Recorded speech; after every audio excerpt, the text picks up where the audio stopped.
The Monkey's Paw by W. W. Jacobs.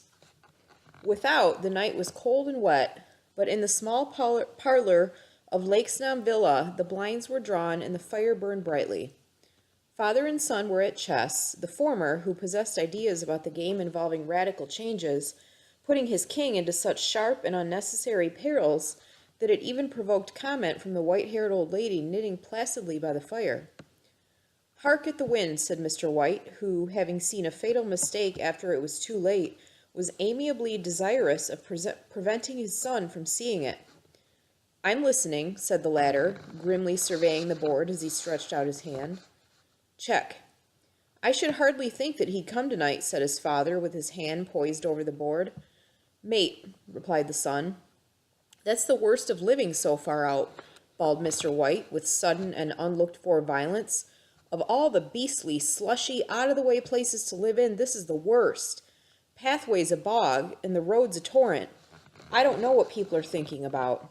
I suppose because only 2 houses on the road are let, they think it doesn't matter." "Never mind, dear," said the wife soothingly. "Perhaps you'll win the next one."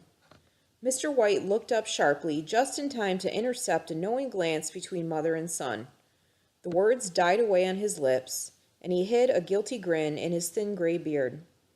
"There he is," said Herbert White, as the gate banged to loudly and heavy footsteps came toward the door. The old man rose with hospitable haste, and opening the door, was heard condoling with the new arrival. The new arrival also condoled with himself, so that Mrs. White said, "Tut, tut," and coughed gently as her husband entered the room, followed by a tall burly man, beady of eye and rubicund of visage. "Sergeant Major Morris," he said, introducing him. The sergeant major shook hands, and taking the proffered seat by the fire, watched contentedly while his host got out whiskey and tumblers and stood a small copper kettle on the fire. At the third glass, his eyes got brighter, and he began to talk, the little family circle regarding with eager interest this visitor from distant parts, as he squared his broad shoulders in the chair and spoke of strange scenes and doughty deeds, of wars and plagues and strange peoples. 21 years of it," said Mr. White, nodding at his wife and son. "When he went away, he was a slip of a youth in the warehouse. Now look at him." "He don't look to have taken much harm," said Mrs. White politely. "I'd like to go to India myself," said the old man, "just to look around a bit, you know." "Better where you are," said the sergeant major, shaking his head. He put down the empty glass, and, sighing softly, shook it again. "I should like to see those old temples and fakirs and jugglers," said the old man. "What was that you started telling me the other day about a monkey's paw or something, Morris?" "Nothing," said the soldier hastily. "Leastways, nothing worth hearing." "Monkey's paw?" said Mrs. White curiously. "Well, it's just a bit of what you might call magic, perhaps," said the sergeant major offhandedly. His 3 listeners leaned forward eagerly. The visitor absent-mindedly put his empty glass to his lips, then set it down again. His host filled it for him. "To look at," said the sergeant major, fumbling in his pocket, "it's just an ordinary little paw, dried to a mummy." He took something out of his pocket and proffered it. Mrs. White drew back with a grimace, but her son, taking it, examined it curiously. "And what is there special about it?" inquired Mr. White, as he took it from his son, and having examined it, placed it upon the table. "It had a spell put on it by an old fakir," said the sergeant major, "a very holy man. He wanted to show that fate ruled people's lives, and that those who interfered with it did so to their sorrow. He put a spell on it so that 3 separate men could each have 3 wishes from it. His manner was so impressive that his hearers were conscious that their light laughter jarred somewhat. "Well, why don't you have 3, sir?" said Herbert White cleverly. The soldier regarded him in the way that middle age is wont to regard presumptuous youth. "I have," he said quietly, and his blotchy face whitened. "And did you really have the 3 wishes granted?" asked Mrs. White. "I did," said the sergeant major, and his glass tapped against his strong teeth. "And has anybody else wished?" inquired the old lady. "The first man had his 3 wishes, yes," was the reply. "I don't know what the first 2 were, but the third was for death. That's how I got the paw." His tones were so grave that a hush fell upon the group. If you've had your 3 wishes, it's no good to you now then, Morris, said the old man at last. What do you keep it for? The soldier shook his head. Fancy, I suppose, he said slowly. I did have some idea of selling it, but I don't think I will. It has caused enough mischief already.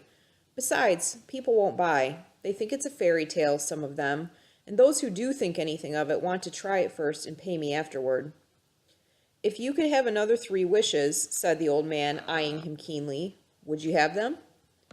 I don't know, said the other. I don't know. He took the paw and, dangling it between his front finger and thumb, suddenly drew it upon the fire. White, with a slight cry, stooped down and snatched it off. Better let it burn, said the soldier solemnly. If you don't want it, Morris, said the old man, give it to me. I won't, said his friend doggedly. I threw it on the fire. If you keep it, don't blame me for what happens. Pitch it on the fire again like a sensible man. The other shook his head and examined his new possession closely. How do you do it? He inquired. Hold it up in your right hand and wish aloud, said the sergeant major, but I warn you of the consequences. Sounds like the Arabian Nights, said Mrs. White as she rose and began to set the supper. Don't you think you might wish for 4 pairs of hands for me? Her husband drew the talisman from his pocket, and then all 3 burst into laughter as the sergeant major, with a look of alarm on his face, caught him by the arm. If you must wish, he said gruffly, wish for something sensible. Mr. White dropped it back into his pocket and, placing chairs, motioned his friend to the table. In the business of supper, the talisman was partly forgotten, and afterward the 3 sat listening in an enthralled fashion to a second installment of the soldier's adventures in India. If the tale about the monkey's paw is not more truthful than those he has been telling us, said Herbert as the door closed behind their guest, just in time for him to catch the last train, we shan't make much of it. Did you give him anything for it, father? Inquired Mrs. White, regarding her husband closely. A trifle, said he, coloring slightly. He didn't want it, but I made him take it, and he pressed me again to throw it away. Likely, said Herbert with pretended horror. Why, we're going to be rich and famous and happy. Wish to be an emperor, father, to begin with. Then you can't be henpecked. He darted around the table, pursued by the maligned Mrs. White, armed with an anti-macassar. Mr. White took the paw from his pocket and eyed it dubiously. I don't know what to wish for, and that's a fact, he said slowly. It seems to me I've got all I want. If you only cleared the house, you'd be quite happy, wouldn't you? Said Herbert, with his hand on his shoulder. Well, wish for 200 pounds then. That'll just do it. His father, smiling shamefacedly at his own credulity, held up the talisman as his son, with a solemn face somewhat marred by a wink at his mother, sat down at the piano and struck a few impressive chords. I wish for 200 pounds, said the old man distinctly. A fine crash from the piano greeted the words, interrupted by a shuddering cry from the old man. His wife and son ran toward him. It moved, he cried, with a glance of disgust at the object as it lay on the floor. As I wished, it twisted in my hand like a snake. Well, I don't see the money, said his son as he picked it up and placed it on the table, and I bet I never shall. It must have been your fancy, father, said his wife, regarding him anxiously. He shook his head. Never mind, though, there's no harm done, but it gave me a shock all the same. They sat down by the fire again while the 2 men finished their pipes. Outside, the wind was higher than ever, and the old man started nervously at the sound of a door banging upstairs. A silence unusual and depressing settled upon all 3, which lasted until the old couple rose to retire for the night. I expect you'll find the cash tied up in a big bag in the middle of your bed, said Herbert, as he bade them good night, and something horrible squatting up on top of the wardrobe watching you as you pocket your ill-gotten gains. In the brightness of the wintry sun next morning as it streamed over the breakfast table, Herbert laughed at his fears. There was an air of prosaic wholesomeness about the room which it had lacked on the previous night, and the dirty, shriveled little paw was pitched on the sideboard with a carelessness which betokened no great belief in its virtues. I suppose all old soldiers are the same, said Mrs. White. The idea of our listening to such nonsense. How could wishes be granted in these days? And if they could, how could 200 pounds hurt you, father? Might drop on his head from the sky, said the frivolous Herbert. Morris said the things happened so naturally, said his father, that you might, if you so wished, attribute it to coincidence. Well, don't break into the money before I come back, said Herbert, as he rose from the table. I'm afraid it'll turn you into a mean, avaricious man, and we shall have to disown you. His mother laughed, and following him to the door, watched him down the road, and returning to the breakfast table, was very happy at the expense of her husband's credulity. All of which did not prevent her from scurrying to the door at the postman's knock, nor prevent her from referring somewhat shortly to retired sergeant majors of bibulous habits, when she found that the post brought a tailor's bill. Herbert will have some more of his funny remarks, I expect, when he comes home, she said as they sat at dinner. I dare say, said Mr. White, pouring himself out some beer, but for all that, the thing moved in my hand, that I'll swear to. You thought it did, said the old lady soothingly. I say it did, replied the other. There was no thought about it. I had just... What's the matter? His wife made no reply. She was watching the mysterious movements of a man outside, who, peering in an undecided fashion at the house, appeared to be trying to make up his mind to enter. In mental connection with the 200 pounds, she noticed that the stranger was well dressed and wore a silk hat of glossy newness. 3 times he paused at the gate and then walked on again. The 4th time he stood with his hand upon it, and then with sudden resolution flung it open and walked up the path. Mrs. White at the same moment placed her hands behind her, and hurriedly unfastening the strings of her apron, put that useful article of apparel beneath the cushion of her chair. She brought the stranger, who seemed ill at ease, into the room. He gazed furtively at Mrs. White, and listened in a preoccupied fashion as the old lady apologized for the appearance of the room, and her husband's coat, a garment which he usually reserved for the garden. She then waited as patiently as her sex would permit for him to broach his business, but he was at first strangely silent. I was asked to call, he said at last, and stooped and picked a piece of cotton from his trousers. I come from Ma and Megan's. The old lady started. Is anything the matter? She asked breathlessly. Has anything happened to Herbert? What is it? What is it? Her husband interposed. There, mother, he said hastily. Sit down and don't jump to conclusions. You've not brought bad news, I'm sure, sir. And he eyed the other wistfully. I'm sorry, began the visitor. Is he hurt? Demanded the mother. The visitor bowed in assent. Badly hurt, he said quietly, but he is not in any pain. Oh, thank God, said the old woman, clasping her hands. Thank God for that. She broke off suddenly as the sinister meaning of the assurance dawned upon her, and she saw the awful confirmation of her fears in the other's averted face. She caught her breath, and turning to her slower-witted husband, laid her trembling old hand upon his. There was a long silence. He was caught in the machinery, said the visitor at length, in a low voice. Caught in the machinery, repeated Mr. White in a dazed fashion. Yes. He sat staring blankly out at the window, and taking his wife's hand between his own, pressed it as he had been wont to do in their old courting days nearly 40 years before. He was the only one left to us, he said, turning gently to the visitor. It is hard. The other coughed, and rising, walked slowly to the window.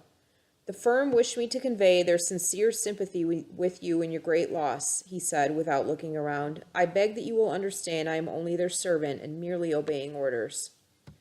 There was no reply. The old woman's face was white, her eyes staring and her breath inaudible. On the husband's face was a look such as his friend the sergeant might have carried into his first action. I was to say that Ma and Megan's disclaim all responsibility, continued the other.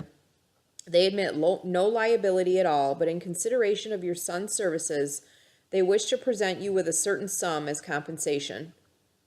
Mr. White dropped his wife's hand and, rising to his feet, gazed with a look of horror at his visitor. His dry lips shaped the words, How much? 200 pounds, was the answer.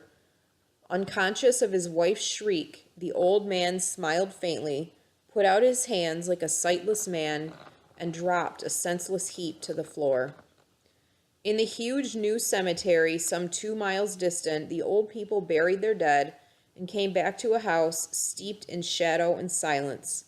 It was all over so quickly that at first they could hardly realize it and remained in a state of expectation, as though of something else to happen, something else which was to lighten this load, too heavy for old hearts to bear. But the days passed, and expectation gave place to resignation, the hopeless resignation of the old, sometimes miscalled apathy. Sometimes they hardly exchanged a word, for now they had nothing to talk about, and their days were long to weariness. It was about a week after that the old man, waking suddenly in the night, stretched out his hand and found himself alone. The room was in darkness, and the sound of subdued weeping came from the window. He raised himself in bed and listened. "Come back," he said tenderly, "you will be cold."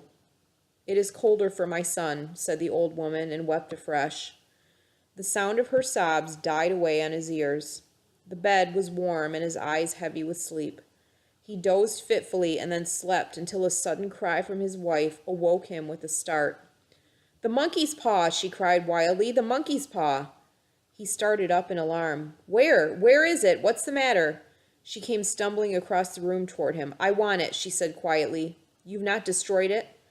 "It's in the parlor, on the bracket," he replied, marveling. "Why?" She cried and laughed together, and bending over, kissed his cheek. "I only just thought of it," she said hysterically. "Why didn't I think of it before? Why didn't you think of it?" "Think of what?" he questioned. "The other two wishes," she replied rapidly. "We've only had one." "Was that not enough?" he demanded fiercely. "No," she cried triumphantly. "We'll have one more. Go down and get it quickly and wish our boy alive again." The man sat up in bed and flung the bedclothes from his quaking limbs. "Good God, you are mad!" he cried, aghast. "Get it," she panted. "Get it quickly and wish. Oh, my boy, my boy." Her husband struck a match and lit the candle. "Get back to bed," he said unsteadily. "You don't know what you are saying." "We had the first wish granted," said the old woman feverishly. "Why not the second?" "A coincidence," stammered the old man. "Go and get it and wish," cried the old woman, and dragged him to the door. He went down in the darkness and felt his way to the parlor, and then to the mantelpiece. The talisman was in its place, and a horrible fear that the unspoken wish might bring his mutilated son before him ere he could escape from the room seized upon him, and he caught his breath as he found that he had lost the direction of the door. His brow cold with sweat, he felt his way around the table and groped along the wall until he found himself in the small passage with the unwholesome thing in his hand. Even his wife's face seemed changed as he entered the room. It was white and expectant, and to his fears seemed to have an unnatural look upon it. He was afraid of her. "Wish!" she cried in a strong voice. "It is foolish and wicked," he faltered. "Wish!" repeated his wife. He raised his hand. "I wish my son alive again." The talisman fell to the floor, and he regarded it shudderingly. Then he sank trembling into a chair as the old woman with burning eyes walked to the window and raised the blind. He sat until he was chilled with the cold, glancing occasionally at the figure of the old woman peering through the window. The candle end, which had burned below the rim of the china candlestick, was throwing pulsating shadows on the ceiling and walls, until, with a flicker larger than the rest, it expired.